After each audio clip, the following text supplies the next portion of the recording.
ഞാൻ 2003 ജനിച്ചത്. 2005 father Abraham Pallivathukkal, നമ്മുടെ ജീസസ് യൂത്തിൻ്റെ സ്ഥാപന അച്ഛൻ കുവൈറ്റിൽ വന്ന് എൻ്റെ പേരൻസ് കാണാൻ പോയി. അങ്ങനെയാണ് ഇവർ ജീസസ് യൂത്തിലൂടെ വന്നത്. കാരണം അവരെ ഓൾറെഡി എൻ്റെ കാര്യം ഓർത്തിട്ട് ഇത്തിരി ഡൗൺ ആയിരുന്നു. അപ്പം അച്ഛനൊക്കെ ഹെൽപ്പ് ചെയ്ത് അവർ ജീസസ് യൂത്തിലേക്ക് വന്നു. പിന്നെ അങ്ങോട്ട് ജീവിതം മൊത്തം ജയവയിലായിരുന്നു. എനിക്ക് എൻ്റെ ലൈഫ് മൊത്തം ജയവയാന്ന് വേണമെങ്കിൽ പറയാം. ജയവയാണ് പിന്നെ എന്നെ പഠിപ്പിച്ചത്. അതെ അതെ അതെ, ജീസസ് യൂത്ത് കാരണമാണ് ഒത്തിരി ഫ്രണ്ട്സ്, അതായത് teens ministry, angels army, youth ministry, അങ്ങനെ ഒത്തിരി വളർച്ചയ്ക്കനുസരിച്ച് ഓരോ മിനിസ്ട്രികളിലേക്ക് കയറി. അതെ അതെ. പിന്നെ എൻ്റെ പേരൻസും ജീസസ് യൂത്തിന് നല്ല ആക്റ്റീവ് ആയിരുന്നു കുവൈറ്റിൽ. ഇനി ഇവിടെ വന്നപ്പോഴും ആക്റ്റീവായി വരുന്നു. ഓക്കെ, ഞാനിപ്പോൾ ചോദിക്കാൻ ഉദ്ദേശിക്കുന്നത് വേറെ ഒന്നല്ല. സത്യത്തിൽ ജീസസ് യൂത്തിൽ ആണെങ്കിൽ തന്നെയും അല്ലെങ്കിൽ കോളേജിലാണെങ്കിലും ഏതൊരു കൂട്ടായ്മയിലായാലും നേരത്തെ പറഞ്ഞ പോലെ നമ്മുടെ ബെനീറ്റയ്ക്ക് ചുറ്റും ഒരുപാട് പേരുണ്ട്. ബെനീറ്റ ഈശോയിൽ നിന്ന് കുറേ സ്വീകരിച്ചു പലതും അല്ലേ. പലതും എനിക്കത് കിട്ടിയില്ല എന്ന് പറയുമ്പോൾ അതൊക്കെ മേലെ കർത്താവ് വെച്ച് തരുവാണ് ആയിരുന്നു അല്ലേ. അപ്പൊ ബെനീറ്റ എങ്ങനെയാണ് ഇന്ന് ഈശോയെ മറ്റുള്ളവർക്ക് കൊടുക്കുന്നത്? ചെറിയ ചെറിയ രീതിയിൽ, അങ്ങനെ വലിയ കാര്യങ്ങളൊന്നും ചെയ്യാറില്ല. എങ്ങനെ ചിലവർ ചോദിക്കും എങ്ങനെ ഇങ്ങനെ സന്തോഷത്തിലിരിക്കുന്നത്, അങ്ങനെ ചോദിക്കുമ്പോൾ ഞാൻ പറയും എൻ്റെ ഫാമിലിയും ഞാനും ഈശോയുടെ ഞങ്ങൾ ക്രിസ്ത്യൻസ് ആണ്, ഞാൻ ഈശോയിൽ വിശ്വസിച്ചാണ് മുന്നോട്ട് പോകുന്നത്. അങ്ങനെയാണ് എൻ്റെ ജീവിതം ഇത്ര ഹാപ്പി ആവുന്നത്. കാരണം എല്ലാവരും പ്രതീക്ഷിക്കുന്നത് ഇങ്ങനെ ഒരു ഡിസബിലിറ്റി ഉള്ള ആൾ ഭയങ്കര എപ്പോഴും വിഷമിച്ച് ഭയങ്കര ഡിപ്രഷൻ അടിച്ച് ഇരിക്കുക, അങ്ങനെയാണ് എല്ലാവരും വിചാരിക്കുന്നത്. പക്ഷേ ഞാൻ അങ്ങനെ ഒരാളല്ല. അപ്പോൾ എനിക്ക് എന്തെങ്കിലും തോന്നണമെങ്കിൽ അത് കർത്താവ് വേറെ രീതിയിൽ ഉപയോഗിക്കുന്നുണ്ടല്ലേ. എനിക്ക് ആൾക്കാർ എന്നെ കാണുമ്പോൾ സർപ്രൈസ് ആവാറുണ്ട്. സിസ്റ്റർ തന്നെ എന്നെ ആദ്യം കണ്ടപ്പം ഇതെന്താണ് സംഭവം എന്ന് പറഞ്ഞെന്ന് എനിക്ക് തോന്നുന്നു. വേറെ ചോദിക്കാനുള്ളത് പോപ്പ് ഫ്രാൻസിസ് ആയിട്ടുള്ള കണ്ടുമുട്ടൽ, അതൊന്ന് എക്സ്പ്ലെയിൻ ചെയ്യും. അത് നമ്മുടെ എല്ലാവരുടെയും ഒരു ആഗ്രഹമാണല്ലോ പോപ്പ് ഫ്രാൻസിസിനെ എപ്പോഴെങ്കിലും ഒന്ന് കണ്ടാൽ കൊള്ളാമെന്ന്. അങ്ങനെ ഞങ്ങൾക്കൊക്കെ ആഗ്രഹം ഉണ്ടായിരുന്നു. ഞാൻ ചെറുതിലേ എനിക്ക് അങ്ങനെ ഒരു ആഗ്രഹം ഉണ്ടായിരുന്നു. പിന്നെ എനിക്ക് വേറൊരു ആഗ്രഹം ഉണ്ടായിരുന്നത് ട്രാവലിംഗ്. എനിക്ക് ഭയങ്കര ഇഷ്ടമാണ് ട്രാവലിംഗ്. സാധാരണ ഒരു മനുഷ്യൻ നോക്കുമ്പോൾ അങ്ങനെ പോസിബിൾ ആവത്തില്ല ട്രാവലിംഗ് പറഞ്ഞാൽ, എന്നെ പോലെ ഒരു ആളെ കൊണ്ട്. പക്ഷേ ഒരു റിസ്ക് എടുത്തെന്ന് വേണമെങ്കിൽ തന്നെ പറയാം. ഞങ്ങൾക്ക് ജീസസ് യൂത്ത് ഒരു കൂട്ടായ്മയിൽ ഒരു നാട്ടിൽ നിന്നൊരു അങ്കിൾ വന്നപ്പോൾ പ്രാർത്ഥിച്ചു. ഇവിടെ ആരോ വേൾഡ് യൂത്തിലേക്ക് പോകുന്നുണ്ട്, പ്രാർത്ഥിച്ചു തുടങ്ങിക്കോളാൻ മെസ്സേജ് വന്നു അങ്കിളുടെ. അപ്പം ഞങ്ങൾക്ക് അറിഞ്ഞുകൂടാ ഈ വേൾഡ് യൂത്ത് ഡേ എന്താണെന്നോ അതൊന്നും അറിഞ്ഞുകൂടാ. ഞങ്ങൾ പ്രാർത്ഥിച്ചു തുടങ്ങി, എന്താണേലും എൻ്റെ പേരൻസ് പ്രാർത്ഥിച്ചു തുടങ്ങി. അപ്പം 2016 പോളണ്ടിൽ വെച്ചിട്ട് വേൾഡ് യൂത്ത് ഡേ നടന്നു. വേൾഡ് യൂത്ത് ഡേ പറഞ്ഞാൽ ലോകം മൊത്തമുള്ള യുവജനങ്ങൾ വന്നിട്ട് ഒരു സെലിബ്രേഷനാണ്. അപ്പം അതിന് വേണ്ടിയിട്ട് പ്രാർത്ഥിച്ചു തുടങ്ങി, പോകാമെന്ന് തന്നെ വിചാരിച്ചു. അപ്പോൾ അതിന് ജീസസ് യൂത്തിലൂടെ തന്നെയാണ് ഞങ്ങൾ പോയത്, ജീസസ് യൂത്ത് കുവൈറ്റ് ടീമിലൂടെ. പിന്നെ പോളണ്ടിൽ പോയി. അവിടെ ഒരു 7 ദിവസത്തെ പരിപാടി വേൾഡ് യൂത്ത് ഡേ. അത് കഴിഞ്ഞ് ജീസസ് യൂത്ത് ഓർഗനൈസ് ചെയ്യുന്ന പിൽഗ്രിമേജ്, ഇറ്റലിയും ഫ്രാൻസുമായിട്ടുള്ള പിൽഗ്രിമേജ്. ഇറ്റലിയിൽ പോയപ്പം റോമിൽ പോകാൻ പറ്റി. റോമിൽ അന്ന് വെനസ്ഡേ അസംബ്ലി ഉണ്ടല്ലോ പോപ്പ് ഫ്രാൻസിസിൻ്റെ, അത് നടക്കുന്നത് സെൻറ്റ് പീറ്റേഴ്സ് സ്ക്വയറിലാണ്, ഔട്ട്ഡോഴ്സിലാണ്. അപ്പോൾ ഞാൻ ഓർത്തു അയ്യോ കാണാൻ പറ്റില്ലായിരിക്കും, പോപ്പ് മോളിൽ നിന്നിട്ടല്ലേ വർത്താനം പറയാം, നമ്മുടെ ഇങ്ങോട്ടൊന്നും വരില്ലായിരിക്കും, അങ്ങനെ ഞാൻ ഓർത്തുകൊണ്ടിരുന്നത്.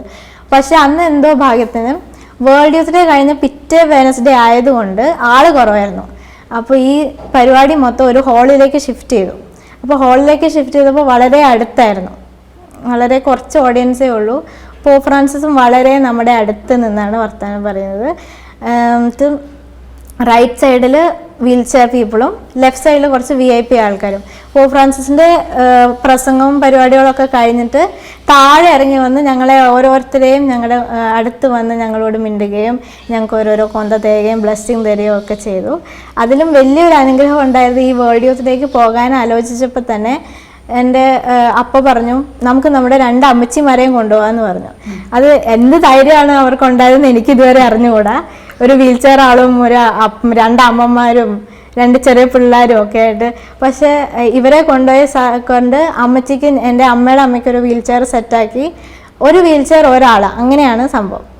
അപ്പം ഞാൻ കയറിയ കൂട്ടത്തിൽ എൻ്റെ അമ്മ കയറി, അമ്മച്ചി കയറിയ കൂട്ടത്തിൽ എൻ്റെ മറ്റേ അമ്മച്ചി വലിയമ്മച്ചി കയറി. എന്നിട്ട് എൻ്റെ അനിയത്തി നന്നായി വരയ്ക്കും. അപ്പോൾ അവൾ പോപ്പ് ഫ്രാൻസിസിൻ്റെ ഒരു പടം വരച്ചിട്ടുണ്ടായിരുന്നു. അപ്പോൾ അത് ഈ ഗാർഡ് കണ്ടു, ഗാർഡ് അപ്പോൾ അവളെയും കയറ്റി. അപ്പോൾ ഞങ്ങൾക്ക് എല്ലാവർക്കും പോപ്പ് ഫ്രാൻസിസിനെ നേരിട്ട് കാണാനും തൊടാനും ഒക്കെ സംഭവിച്ചു. അതൊരു ബ്ലെസ്സിങ് ആയിരുന്നു എൻ്റെ ജീവിതത്തിൽ, ഒരിക്കലും മറക്കൂല. സാധാരണക്കാർക്ക് കഴിയാത്ത കുറെ കാര്യങ്ങളാണ് കർത്താവ് ഇപ്പം ബെനീച്ചനെ കൊണ്ട് ചെയ്യിക്കുന്നതും കാണിച്ചു കൊടുത്തരുന്നതൊക്കെ അല്ലേ. ഒരുപാട് സന്തോഷമല്ലേ.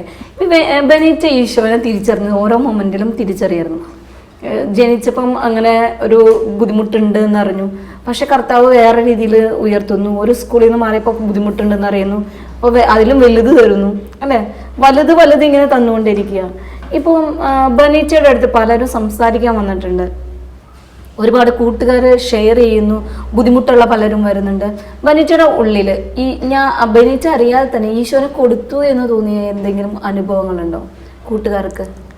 ഏതെങ്കിലും പിന്നീട് തിരിച്ചറിയാണ് ആ കുട്ടിക്ക് അതെങ്ങനെ ഞാൻ അറിഞ്ഞില്ല, പക്ഷെ ഈശോയെ എങ്ങനെ ഞാൻ കൊടുത്തേന്ന് അങ്ങനെ ശരിക്കും എനിക്ക് തോന്നുന്നുണ്ടായില്ല ഞാൻ ഈശോനെ കൊടുക്കുന്നുണ്ടോ. പക്ഷെ ആൾക്കാർ എന്നോട് ഇങ്ങോട്ട് വന്ന് പറയുന്നു നിന്റെ മുഖം കാണുമ്പോൾ തന്നെ അങ്ങനെ തോന്നുമെന്ന്. കാരണം ജീസസ് യൂത്തിലാണെങ്കിലും എന്നെ ആദ്യമായിട്ട് കാണുന്നവർ എൻ്റെ മുഖം കാണുമ്പോൾ എന്നോട് വന്ന് പറയാൻ തോന്നും.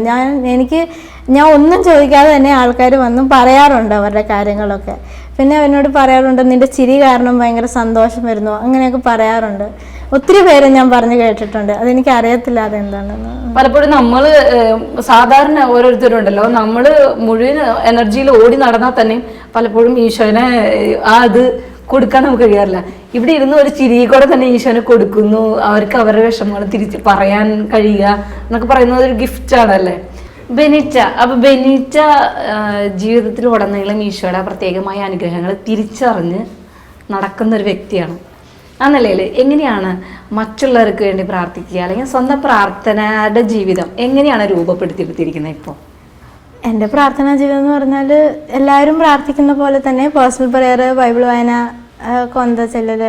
അതിന് പുറമെ കുറേ ആൾക്കാർ എന്നോട് ഇങ്ങോട്ട് അവർക്ക് വേണ്ടി പ്രാർത്ഥിക്കണം, അവരുടെ നിയോഗങ്ങൾ, വേറെ എനിക്കറിയാത്ത ആൾക്കാരുടെ വരെ നിയോഗങ്ങൾ എനിക്ക് കിട്ടാറുണ്ട്. അപ്പോൾ അവർക്ക് വേണ്ടിയൊക്കെ പ്രാർത്ഥിക്കും. അങ്ങനെ മധ്യസ്ഥ പ്രാർത്ഥന ജീവിതത്തിന്റെ ഒരു ഭാഗമായി അല്ലേ. ഇവിടെ ഇരുന്നുകൊണ്ട് ഈശോനെ എങ്ങനെയൊക്കെ കൊടുക്കാൻ പറ്റുന്നോ അങ്ങനെയൊക്കെ കൊടുത്തുകൊണ്ടിരിക്കുവാണ് സന്തോഷത്തോടെ.